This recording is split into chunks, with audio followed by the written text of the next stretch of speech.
Atenção! Começa agora uma teleaula de História do Ensino Médio. Você vai assistir a teleaula de número 54. Bons estudos!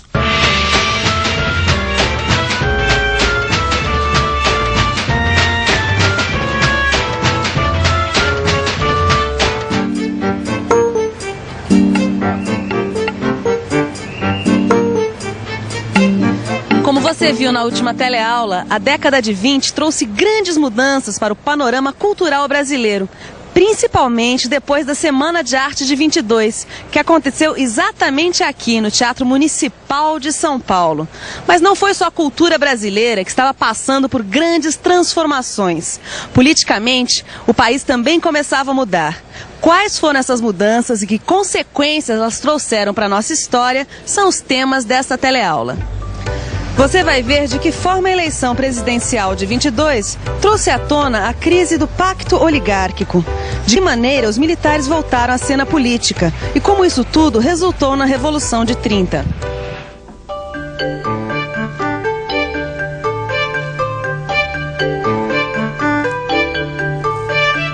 Olá. Bom, como foi dito há pouco, você viu que nos anos 20 começou a mudar o jogo de forças que até então dominavam a política brasileira. A política brasileira naquela época era dominada basicamente pelos dois estados mais poderosos, Minas Gerais e São Paulo. Através do pacto oligárquico, ou seja, através de um acordo entre as principais lideranças desses dois estados, as elites mineira e paulista vinham se alternando no poder. Como resultado desse acordo, desse pacto oligárquico, durante vários anos, as eleições para presidente tiveram um candidato único, um candidato oficial. A exceção foi a eleição de 1910, quando Rui Barbosa concorreu pela oposição e foi derrotado. Alguns anos depois, a oposição voltaria a se organizar e a disputar uma eleição presidencial. E dessa vez, as coisas seriam um pouco diferentes. Mas vamos ver como é que foi essa história. 1922. O Brasil vai votar para presidente. Dois candidatos disputam a presidência. Arthur Bernardes representa a situação. É o candidato oficial. E pela oposição concorre Nilo Peçanha. A oposição se une em torno de uma aliança chamada Reação Republicana, que é formada pelas oligarquias dominantes do Rio de Janeiro, Bahia, Rio Grande do Sul, Pernambuco e Distrito Federal.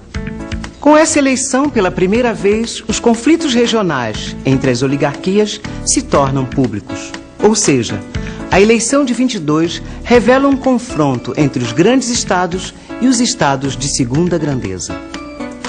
Apesar de defender os princípios republicanos e a formação de partidos políticos nacionais, o que une mesmo a oposição à reação republicana é a crítica ao federalismo desigual do país, onde apenas os grandes estados são beneficiados. A oposição sabia que não seria nada fácil derrotar o candidato do governo. Por isso, criou uma forte propaganda eleitoral para as eleições de 22, coisa que não era muito usada nessa época. Mas parece que a propaganda deu certo, pelo menos para os cariocas, que no carnaval cantavam a seguinte marchinha. Ai, ciúme, ai, nenê, lá no Palácio das Águias, olé, não há de pôr o pé. Só para não ficar nenhuma dúvida, Palácio das Águias era o Catete, sede do governo. E Mé era o apelido do candidato Arthur Bernardes.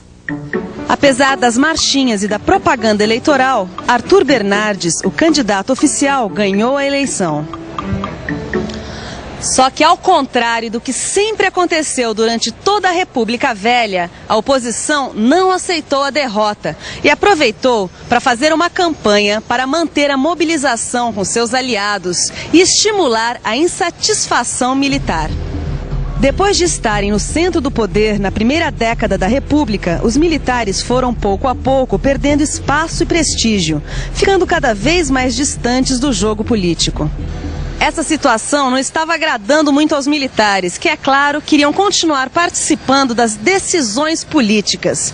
A oposição soube aproveitar muito bem dessa insatisfação e começou a jogar os militares contra o governo. Mas a bomba mesmo veio em forma de uma carta, detonando o que seria conhecido como episódio das cartas falsas. Você já ouviu falar nessas famosas cartas falsas? Segundo consta, elas teriam sido escritas pelo candidato Arthur Bernardes a um político mineiro. Nessas cartas, ele faz severas críticas aos militares. Vejamos o que diz uma delas. Estou informado do ridículo e assintoso banquete dado pelo Hermes, esse sargentão sem compostura, aos seus apaniguados, e de tudo que nessa orgia se passou. Espero que use de toda energia, pois essa canalha precisa de uma reprimenda para entrar na disciplina. A situação não admite contemporizações. Os que forem venais, que é quase a totalidade, compre-os com todos os seus bordados e galões. Essas cartas foram publicadas pelo jornal Correio da Manhã em outubro de 1921, antes das eleições.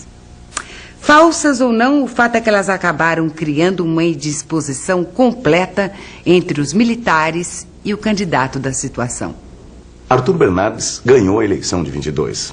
Mas, como você já viu, a oposição não aceitou a derrota e começou a estimular a insatisfação dos militares, que também, por sua vez, não estavam nem um pouco contentes com o que o presidente eleito andara falando sobre eles.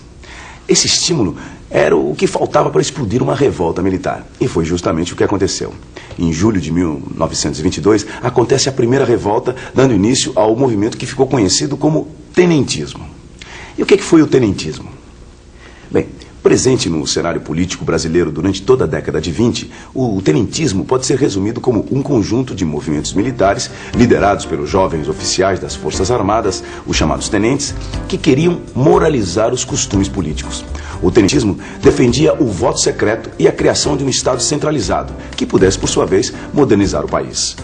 Em linhas gerais, o tenentismo é um movimento que surgiu por causa da insatisfação dos militares contra os rumos da política brasileira.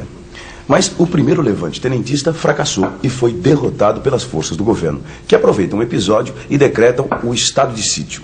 Estado de sítio, você sabe, é quando os direitos dos cidadãos são temporariamente suspensos.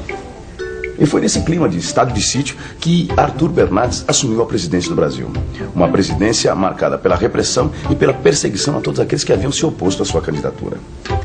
Bem, através da repressão e da truculência, as oligarquias dominantes conseguiram mais uma vez anular a oposição e se manter no poder. Mas a oposição pode ter sido até riscada do mapa.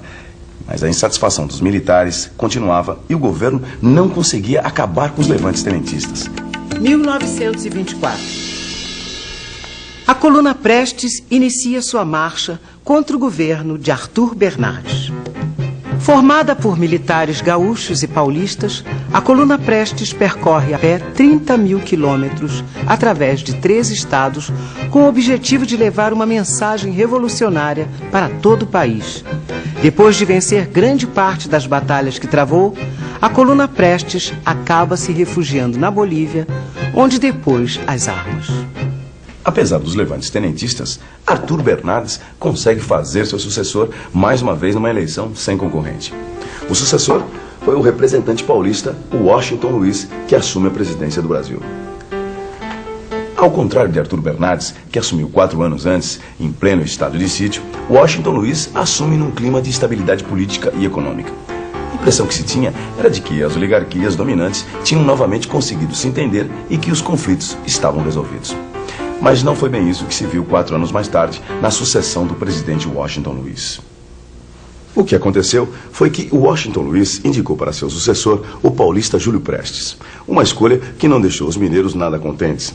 É que pelo pacto oligárquico deveria vir de Minas Gerais o próximo presidente, já que Washington Luiz era representante paulista. Por causa dessa divergência, Minas se afasta de São Paulo e se aproxima dos gaúchos, formando a Aliança Liberal, que lança como candidato à presidência o gaúcho Getúlio Vargas. Articulada pelas oligarquias dissidentes e por alguns grupos militares, a Aliança Liberal também estava preocupada em atingir a classe média e alguns setores operários. Bom, como se não bastasse tantas novidades, a disputa eleitoral de 1929 ainda seria agravada pela grave crise econômica mundial provocada pela quebra da Bolsa de Nova York.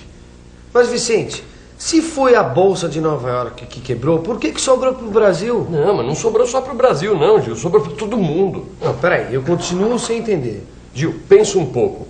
O Brasil dependia da economia americana, principalmente por causa do café.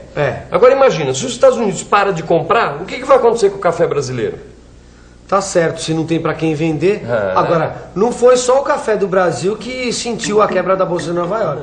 Que nada, Gil. Centenas de fábricas fecharam. Olha, pra você ter uma ideia, mais de 1 milhão de trabalhadores ficaram desempregados. Vem cá, e as eleições? Quem foi que ganhou? Março de 1930. Ocorrem as eleições e Júlio Prestes é eleito. Mas a oposição não aceita a derrota e inicia um movimento conspiratório para depor Washington Luiz. Parte do sucesso desse movimento acaba vindo de um fato inesperado. 26 de julho de 1930. João Pessoa, que fora candidato a vice na chapa de Getúlio, é assassinado em Recife. O episódio acaba dando fôlego novo para a articulação revolucionária que ganha a adesão de importantes quadros do Exército. A conspiração cresce dia a dia, até que em 3 de outubro de 1930 estoura a Revolução em Minas Gerais e no Rio Grande do Sul. O Nordeste resiste, mas acaba apoiando os revolucionários, que 21 dias depois depõem o presidente Washington Luiz. Assim que Washington Luiz foi deposto, alguns militares constituíram uma junta provisória de governo. A ideia desses militares era permanecer no poder. Mas por causa da pressão dos revolucionários e das manifestações populares, eles foram obrigados a entregar o poder a Getúlio Vargas, que acaba tomando posse na presidência da República. Bom, agora sim, com a posse de Vargas é encerrada uma fase da história política brasileira, que vê terminar ali o período que ficou conhecido como República Velha. Mas quem eram essas pessoas que chegavam agora ao poder? O que queriam de fato os revolucionários de 30? Quem nos responde a esta pergunta é o historiador Boris Fausto. É um dos principais estudiosos da Primeira República. Segundo Fausto, a Revolução de 1930 não foi feita por representantes de uma suposta nova classe social, a classe média ou a burguesia industrial. Os vitoriosos de 30 compunham um quadro heterogêneo, tanto do ponto de vista social como político. Eles tinham se unido contra um mesmo adversário, com perspectivas diversas. Ou seja, haviam vários grupos diferentes que participaram da Revolução de 30. É claro que depois que eles chegaram ao poder, cada um desses grupos tentou se sobrepor aos demais, o que acabaria criando problemas para a reorganização do novo Estado brasileiro.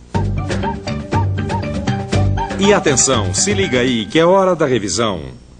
Na teleaula de hoje, você viu de que forma a eleição presidencial de 22 trouxe à tona a crise do pacto oligárquico. Você viu também como os militares, nos anos 20, voltaram à cena política, detonando o movimento que ficou conhecido como tenentismo. E, por fim, você viu como foi a Revolução de 30, que depôs o Washington Luiz e permitiu a posse de Getúlio Vargas na presidência.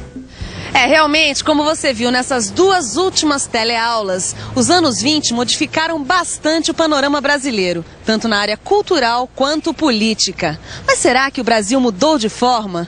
Quais serão as mudanças que aconteceram no nosso país depois de todas essas transformações? Esses são assuntos para as nossas próximas teleaulas. Até lá!